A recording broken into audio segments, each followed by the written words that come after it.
Ermita de la Concepción, la Conquistadora, Salcaja, Quetzaltenango, país Guatemala, edificado en el año de 1524 por los franciscanos y nativos del lugar.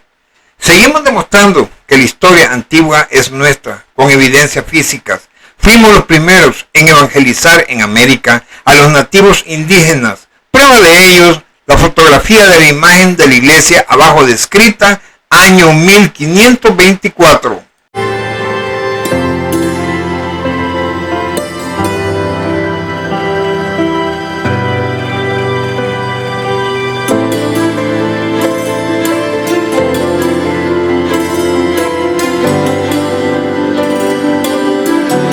El video a presentar es la Biblia completa, con los 73 libros canónicos, llamada Biblia Sacra Regia Hebraica, Chaldaice, griega, latín y textos siríacos, del año de 1568 al año de 1572, que se terminó. Son 8 tomos de la Biblia, contienen la cantidad de 7,259 páginas, incluyendo los pergaminos y vitelas, creados con escritos por el sacerdote Benito Arias Montano, humanista, hebraísta, biólogo, traductor, teólogo, filólogo, poeta, latino y escritor políglota español, lingüista, bibliotecario.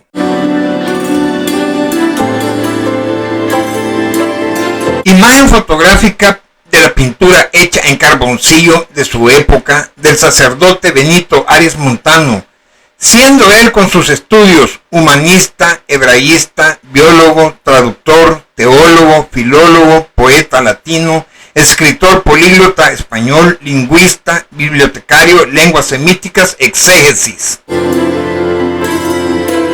Breve resumen biográfico.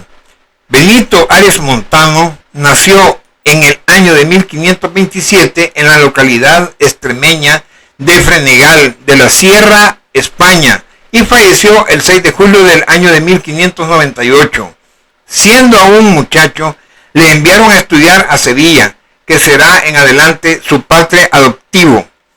Se afirmará hispalensis en el año de 1550, pasó a la Universidad de Alcalá, donde se formó en filología bíblica. Se dedicó a las lenguas semíticas y la exégesis, completando su formación clásica y desarrollo su afición a escribir poesía. Entró en la Orden de Santiago en San Marcos de León en el año de 1562. Le escoge el obispo Martín Pérez de Ayala para que le acompañe a Trento. Ahí no solo se dedica a las tareas del concilio, tiene tiempo, por ejemplo, como él mismo dice, para leer los comentarios de Nanamídes sobre el Pentateuco, de Sacri Mensuris 12, o para entusiasmarse con el pequeño volumen que le proporciona un amigo veneciano, la edición del libro de viajes de Benjamín de Tudela, publicada unos años antes en Constantinopla. A su vuelta a España, comienza a escribir su primer comentario bíblico a los 12 profetas menores, que concluirá años más tarde estando ya en Flandes. Episodio central de su vida es el encargo real de supervisar la Biblia políglota, que imprime en Amberes, platino, entre el año de 1568 y 1572. Tras una breve visita a Roma para lograr la aprobación de la políglota, vuelve durante 4 años a Amberes en calidad de consejero real. Por ese tiempo conoce de cerca algunos de los movimientos religiosos tan característicos de la intensa vida espiritual de la Europa del siglo XVI, en lo que se encuentra el inmenso grupo de Plantino, la familia del amor de Hendrix Nicaise y los amantes de la verdad del Hiel, cuyas ideas le resultan particularmente atractivas. En el año de 1576 le confía el monarca la biblioteca del Escorial. Escribe allí diversas obras, mientras se reúne en torno a él un grupo de discípulos que participa de sus mismas inquietudes espirituales. Los últimos años de su vida se une entre el monasterio y su retiro sevillano de la Peña de Aracena. Benito Arias Montano sabe nada menos que 10 lenguas, entre ellas, claro está, el hebreo. La gente con la que trabaja, que lo conocen de cerca, reconoce su pericia en este terreno.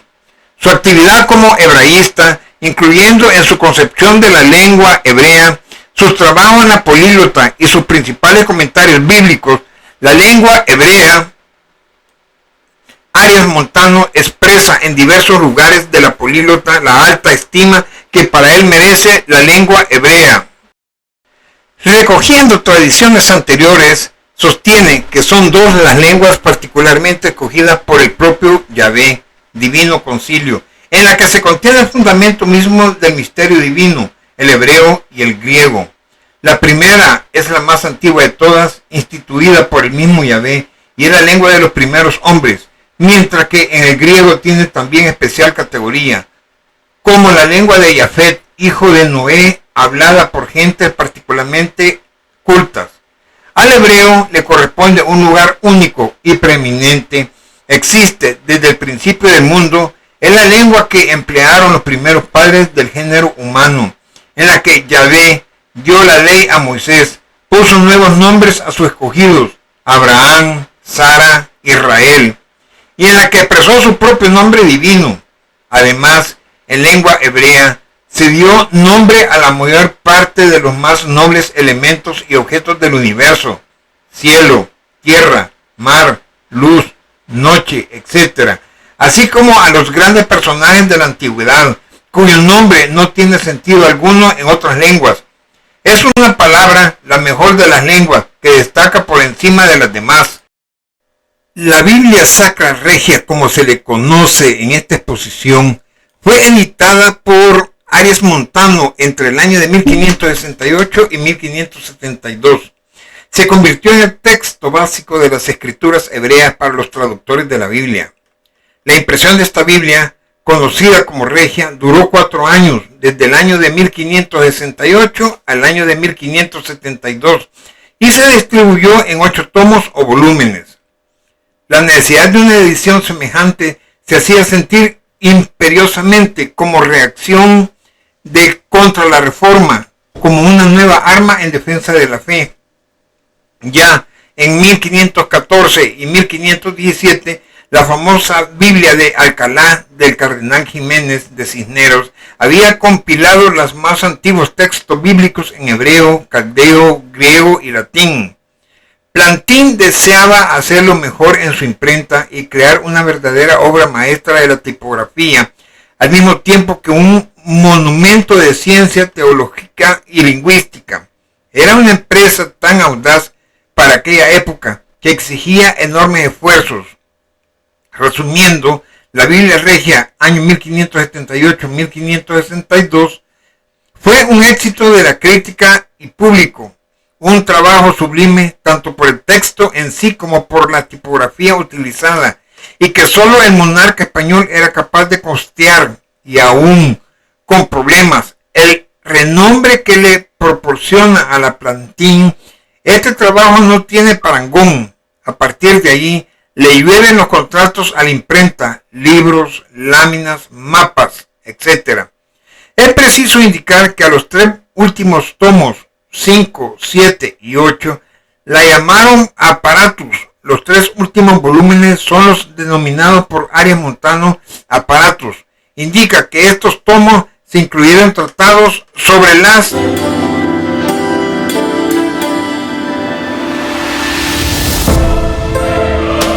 costumbres de los antiguos hebreos, asimismo diccionarios y gramáticas de hebreo, caldeo, siríaco y griego, que ayudaron a entender mejor esta obra y que por dicha característica se le puede calificar de una Biblia de estudio para eruditos. Nota importante: Benito Arias Montano, escogido entre muchos por D. Martínez Pérez de Ayala, obispo de Segovia, le llevó por compañero al Concilio de Trento, que se llevó a cabo entre el año de 1545 y 1563, en el que se mereció el renombre de tesoro de sabiduría. Arias Montano y Plantino se entienden perfectamente y le llevan a cabo un ejemplar de trabajo de colaboración, en el que participa todo el equipo de expertos reunido desde tiempos atrás por el impresor. Es una labor extremadamente cuidadosa dentro de las coordenadas de su tiempo por parte de Arias Montano, que dirige la parte filológica, y de Plantino, que se cuida de las cuestiones técnicas. En abril del año de 1572 se había concluido el grueso del trabajo y Arias Montano se dirigía a Roma para conseguir la aprobación del Papa. La Biblia Regia, Biblia Sacra Hebraica, Chaidaice, griega y latina, por y quien aprueba dicha Biblia, el Papa Pío V, en latín Pius V, de nombre secular Antonio Michele Ghislieri Bosco, desde el 17 de enero de 1504, Roma, al 1 de mayo de 1572. Fue el 225 Papa de la Iglesia Católica. Dispone los detalles de su viaje y le encarga de decir a Platino que la Vulgata debe ir en el mismo lugar que en la Complutense. También ordena que se continúe la edición de Targum hasta el final, que se imprima el Nuevo Testamento siríaco, en parte al menos en caracteres hebreos, y con traducción latina, que se incluya un diccionario hebreo, griego, arameo y siríaco, y otros detalles. Imagen fotográfica de la imprenta en Amberes, Patrimonio de la Humanidad, la que se utilizó para hacer y editar esta Biblia que estamos presentando.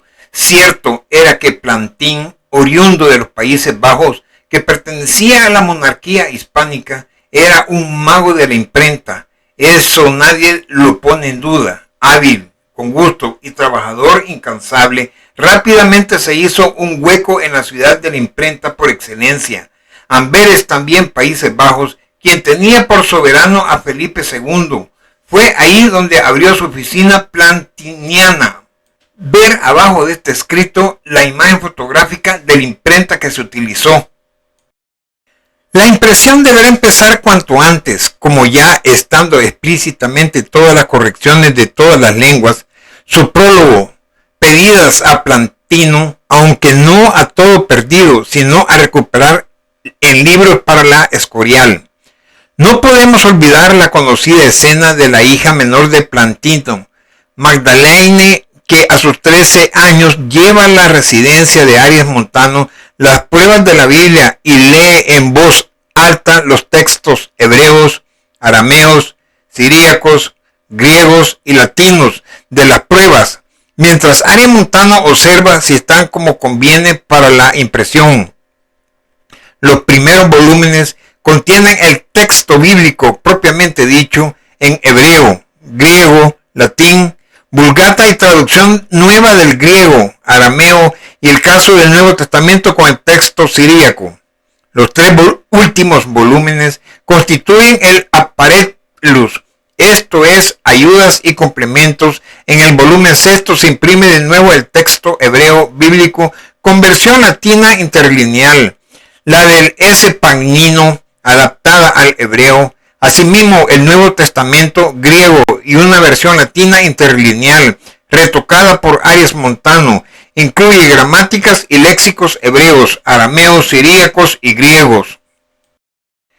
De Arias Montano, a quien se deben en cambio casi todos los tratados incluidos en el volumen 2, que le ha confiado el rey de España, pero también en su propio prestigio personal como experto en lenguas, además de la supervisión general y de la corrección página a página, de él han dependido, entre otras cosas, muchas de las versiones latinas de los textos originales. Se ha preocupado también de que se corrijan, revisen bien, escritura por escritura, como la vocalización, cuidándose de que se pongan los acentos masoréticos, así evitándose cualquier error escritural, y así como llegar a cometer accidentalmente un cambio llevándose a una herejía escritural.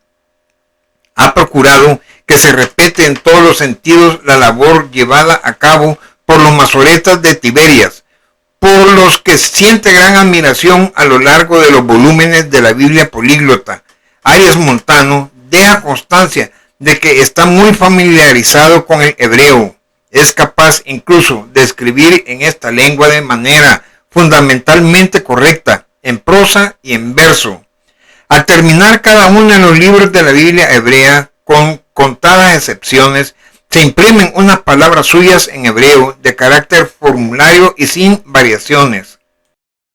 Al terminar el quinto libro del Pentateuco, en lugar de esa fórmula aparecen unos versos en hebreo y arameo, con la firma de Arias Montano, y en griego de Guido Fabricio, junto a unas líneas en latín. Los versos hebreos son dísticos, octosílabos, que encajan más en la tradición literaria hispana que en la hebrea. Esta podría ser su traducción. Comienza con 4 páginas de contenido muy filosóficos sobre las clasificaciones o divisiones de las cosas, seguidas de un prefacio del autor. El tratado propiamente dicho empieza hablando de Yahvé. El primer nombre explicado es el tetragrama, del que asegura que a pesar de ser el nombre divino por excelencia, no consta en ninguna parte cuál es su pronunciación correcta, pues se desconocen sus vocales.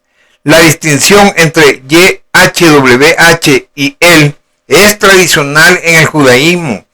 El tetragrama alude a la misericordia, el que los comentarios sean filológicos y muy ajustados a la letra del texto, con numerosas alusiones a las fuentes hebreas y a los autores clásicos paganos. No puede llamar excesivamente la atención en el ambiente renacentista de la época, aunque sí pudiera molestar a los que solo conocían y empleaban la exégesis patrística y escolástica. Próximo a la puerta de entrada a la cripta de la iglesia de la Anunciación, Sevilla, más concretamente en el llamado Panteón de Sevillanos Ilustres, se encuentra el sarcófago de piedra con los restos del sacerdote Benito Arias Montano, sobre el que descansa la figura yacente del escritor. Se dispone en este sepulcro la figura yacente de Arias Montano, obra original del siglo XVII, sobre una urna posterior, vestido con el manto de la Orden de Santiago, cuyo escudo luce en el pecho, lleva la cabeza cubierta por un birrete eclesiástico, descansando la misma sobre 2 almohadones. Reposa las manos sobre un libro que lleva la inscripción Biblia Regia, nombre con el que también es conocida la aludida Biblia de Amberes, por ser el rey Felipe II su patrocinador. El rostro del difunto acusa cierto realismo, cubriendo un pequeño ejemplar de la Biblia Regia con las manos, procedente del antiguo monasterio de Santiago de la Espada.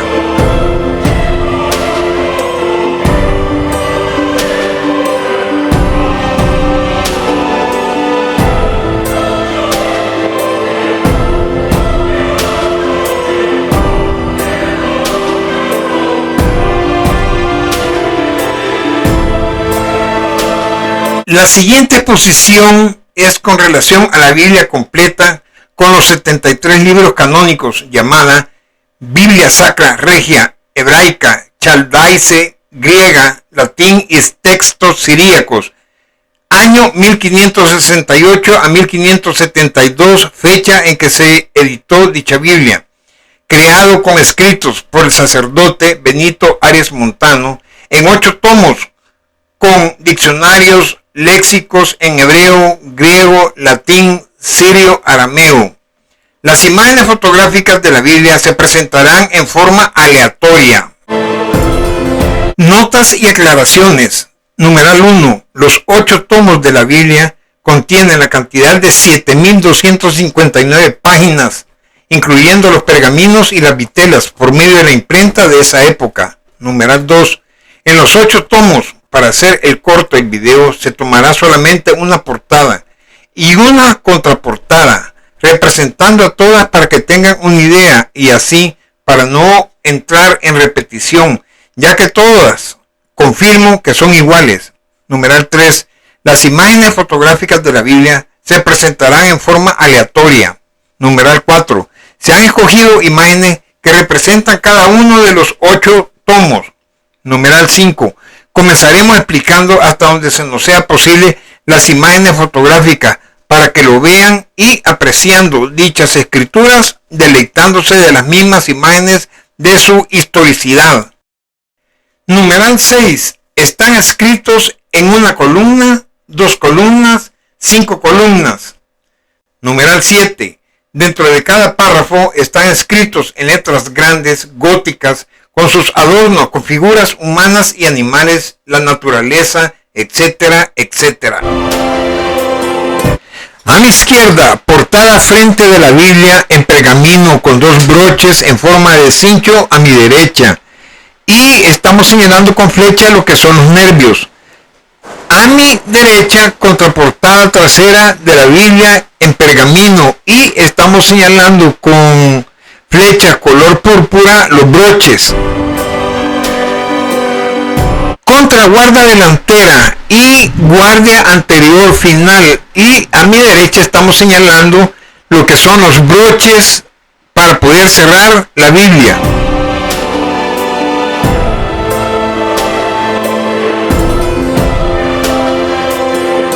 Belleza del arte de la tipografía. A mi izquierda, Biblia Sacra Hebraica, Chaldacia, revisión en griego y latín. A mi derecha, la joven Piedad Real, sosteniendo la armadura y escudos y la Biblia Regia. Encima de ella, un querubín, otorgándole una corona de laurel. A mi izquierda, imágenes de los grandes eventos ocurridos en la Biblia, demostrándole a Yahvé su poder al hombre. Y es una belleza de esa época de la tipografía de la imagen fotográfica plasmado. Numeral 1. Arriba a mi izquierda como a mi derecha, 2 querubines, uno sosteniendo fruta y el otro una copa. Numeral 2. En el centro, parte superior en el triángulo, 2 querubines sosteniendo las tablas de la ley. Numeral 3. Debajo de las tablas de la ley, Yahvé, habiendo hablado muchas veces y de muchas maneras en otro tiempo a los padres por los profetas. Numeral 4. Al centro, el sueño de Jacob y la escalera donde bajan y suben los ángeles. Génesis capítulo 28, versículos del 10 al 19. Numeral 5. Debajo de la escalera, Abraham ofreciendo el holocausto con un carnero, y arriba de él el ángel que le dijo, no toques a tu hijo. Numeral 6. Al centro a la derecha, Moisés en el monte Sinaí, recibiendo las tablas de la ley, y debajo del monte el pueblo de Israel esperando a Moisés.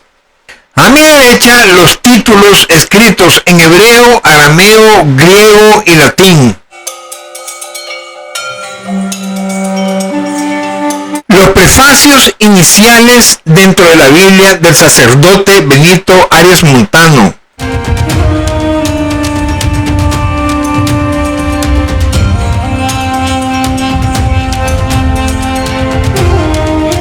Los libros de Génesis y del Éxodo.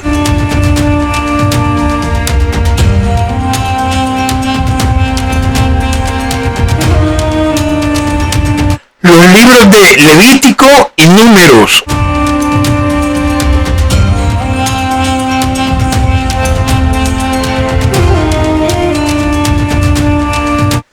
Primera de Crónicas y Segunda de Crónicas.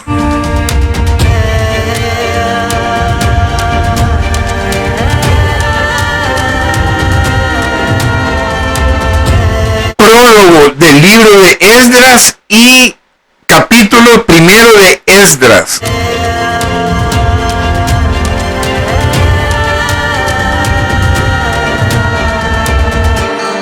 Prólogo y del libro de Tobías y capítulo primero de Tobías.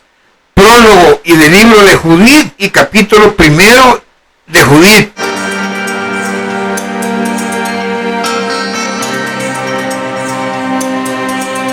Prólogo y del libro de Esther y libro de Esther capítulo primero.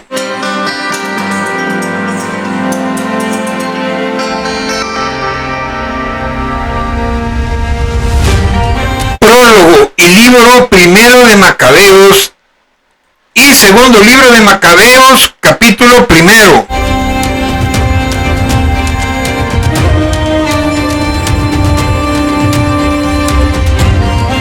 Prólogo del libro de los Salmos y libro de los Salmos, transliteración de latín Hebreos de la Verdad.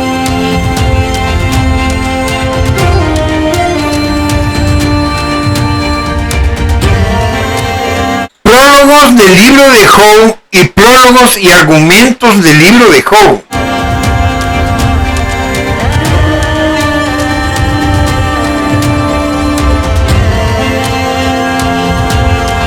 Prólogo del libro de Eclesiastés y prólogo del libro de Sabiduría.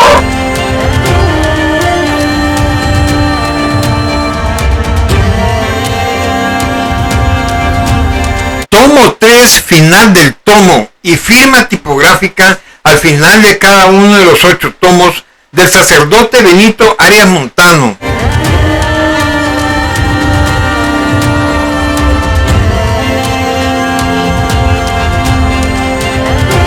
Del libro de Amós y prólogo y del libro capítulo primero de Sofonías.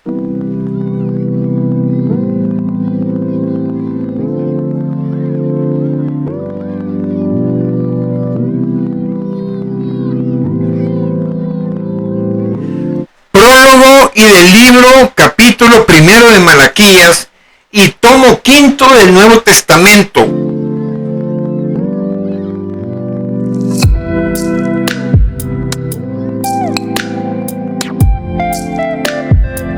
Argumentos del Evangelio de Mateo y del libro del Evangelio de Mateo capítulo 1.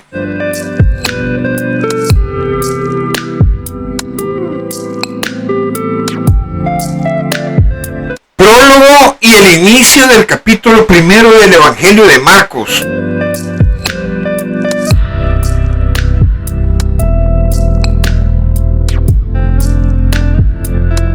Prólogo del Evangelio de Lucas y prólogo y el inicio del capítulo primero de Lucas.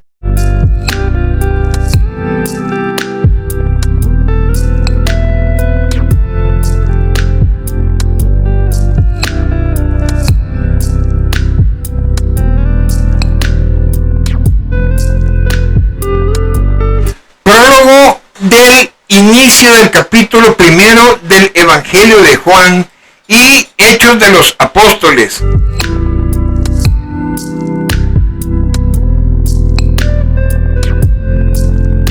Epístola a los Gálatas.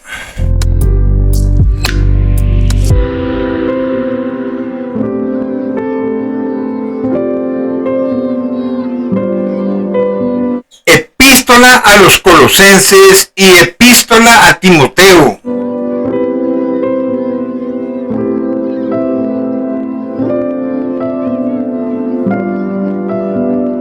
Epístola a los Hebreos y primera epístola de San Pedro.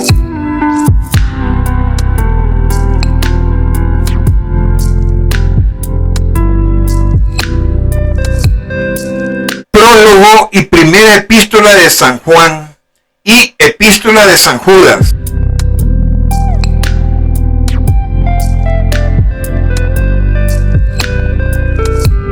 Prólogo del Apocalipsis e inicio del capítulo 1 del Apocalipsis.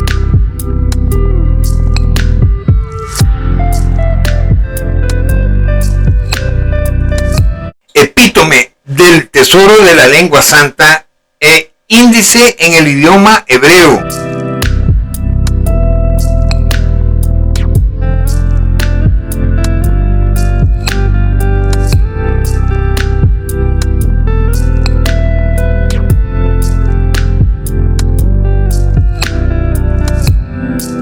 Índice del lenguaje hebraico, griego y latín y continuación del lenguaje hebraico, griego y latín.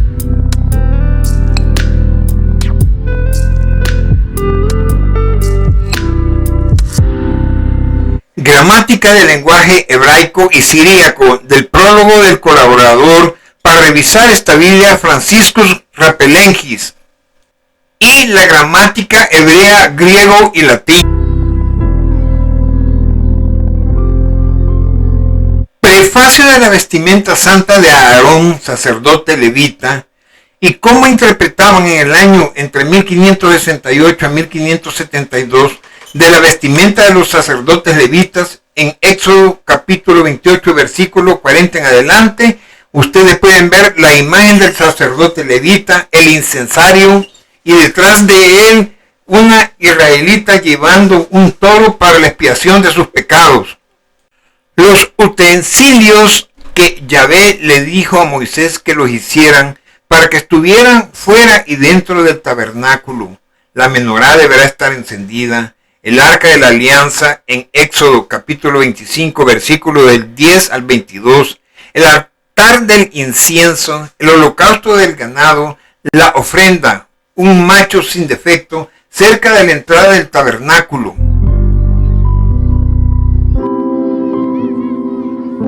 Tipografía de la imprenta, tan reales de las dimensiones del tabernáculo del encuentro de Yahvé, al bajar en forma de nube, su gloria en el arca de la alianza, de las dimensiones que debería ser el tabernáculo. En el libro del Éxodo se describe el tabernáculo como un santuario donde Yahvé habitaría entre los israelitas. En Éxodo capítulo 25 versículo 89 se dice: y háganme un santuario para que yo habite entre ellos. Ahí me encontraré con los israelitas y en el lugar quedará consagrado por mi presencia. Tabernáculo de Yahvé se menciona en varios capítulos del libro del Éxodo, entre ellos Éxodo capítulo 25 versículos 27 y 30. Éxodo capítulo 40 versículos 34 al 38. Éxodo capítulo 33 del versículo 7 al 13. Éxodo capítulo 35 versículo del 4 al 40 y capítulo 38, el cual en todos los toldos de lino de colores están llenos de imágenes, palmeras, querubines. Ver la imagen abajo descrita.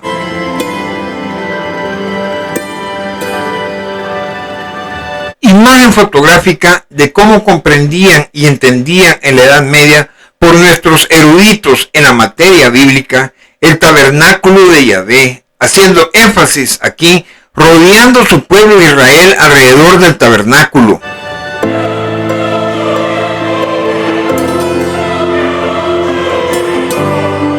Imagen fotográfica moderna de cómo era por fuera y por dentro del tabernáculo del encuentro de Yahvé, al bajar en forma de nube su gloria en medio de los dos querubines del arca de la alianza. Ustedes mismos aquí podrán tener una mejor apreciación del tabernáculo y de todo su pueblo.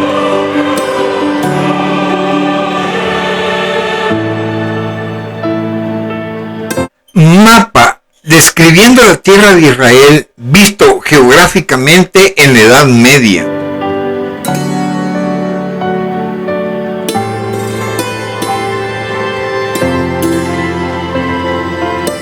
Imagen fotográfica de cómo se veía el mundo, la tierra y el mar en la Edad Media.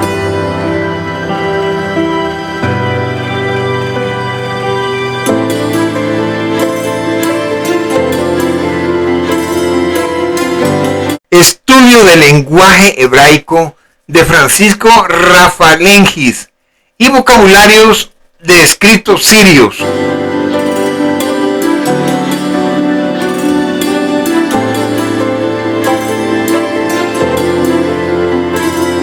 Noé y el arca, tejido y forma explicativa en latín, y prefacio del sacerdote Benito Arias Montano.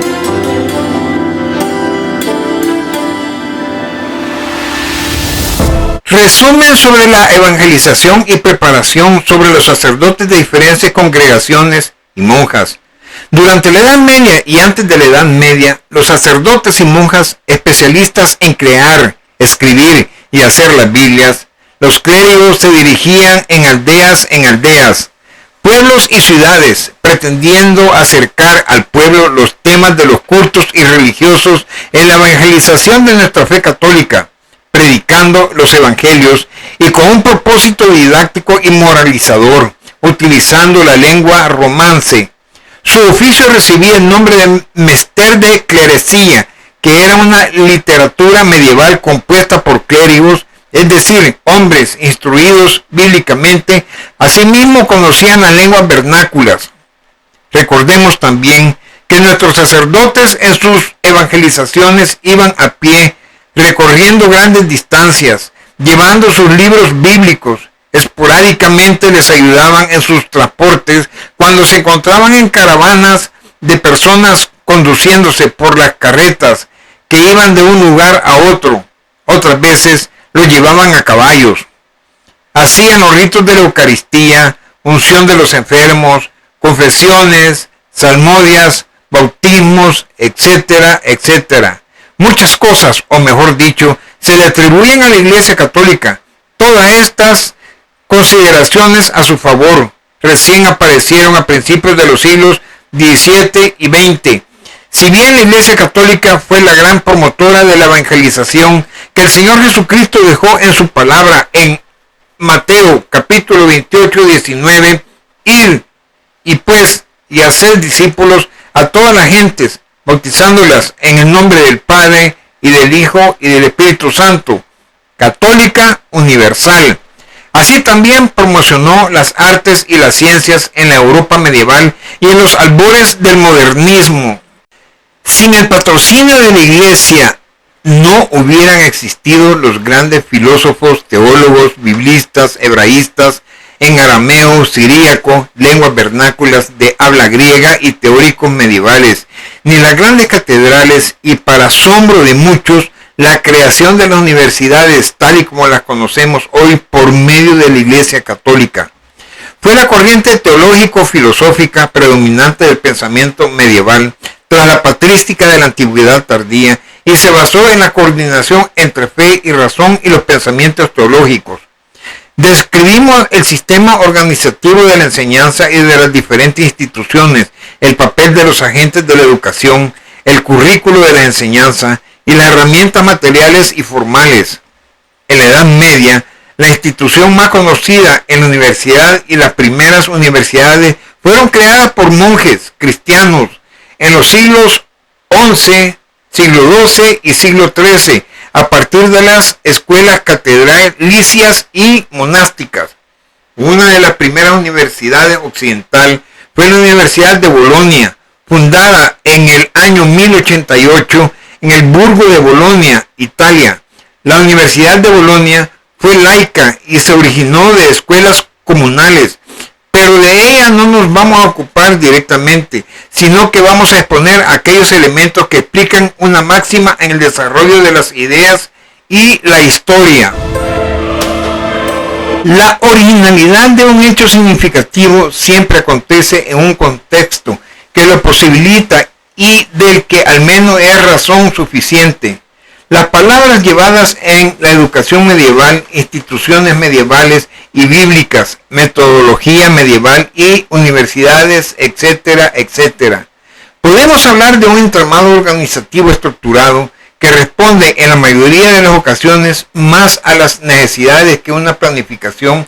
A pesar de esto, es innegable el peso escolar, así como en la Universidad de París, Universitas Sacrorum et Scholarium Parisiensis.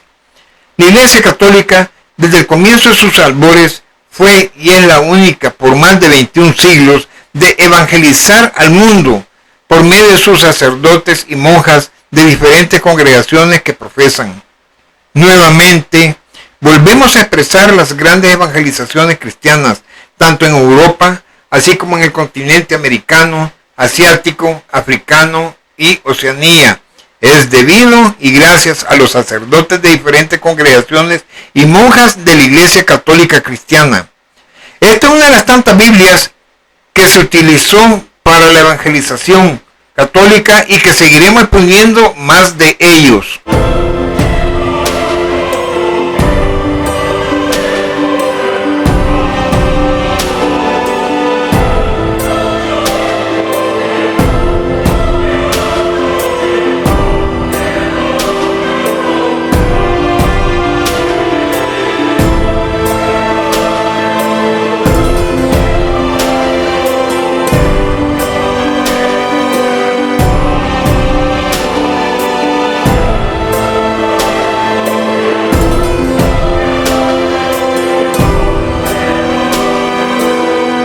Hermanos católicos cristianos, seguimos demostrando y comprobando con evidencias físicas históricamente antigua, rastreable y comprobables que la historia antigua y presente es nuestra. Como ejemplo de las evidencias que presentamos al inicio de este video, la ermita de la Concepción, la Conquistadora, Salcaja, Quetzaltenango, país Guatemala, en América, edificado en el año de 1524, esperando que se hayan edificado con este video, que consideramos les puede ser de gran utilidad en los debates y refutaciones, y que la compartan, ya que las sectas evangélicas Made in Gringolandia y las Protex jamás nunca existieron en los primeros siglos. No existe y ni habrá evidencia alguna físicamente de las sectas Protex. Nos suscribimos de ustedes y les deseamos paz y bien en sus corazones.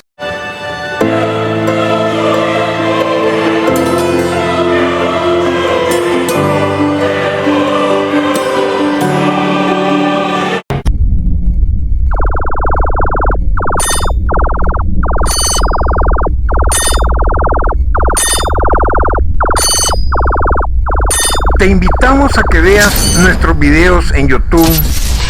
Suscríbete con nosotros en nuestro canal de Católicos Cristianos. Toca la campanita para recibir nuevas notificaciones.